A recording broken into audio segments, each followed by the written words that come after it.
อนอะไรครับมามี่เขื่อนแก่งกระจานนะครับนี่อยู่ตอนนี้อยู่บนสังเขื่อนแล้วก็มาถ่ายรูปดูสวยมาก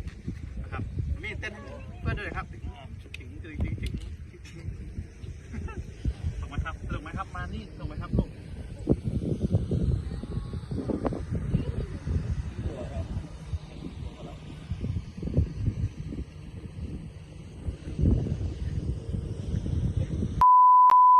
ไปพายเรือนะครับผมเราไปลองเราไปดูในคลิปนะครับผมว่ามันมี่จะพายถึงไหนไป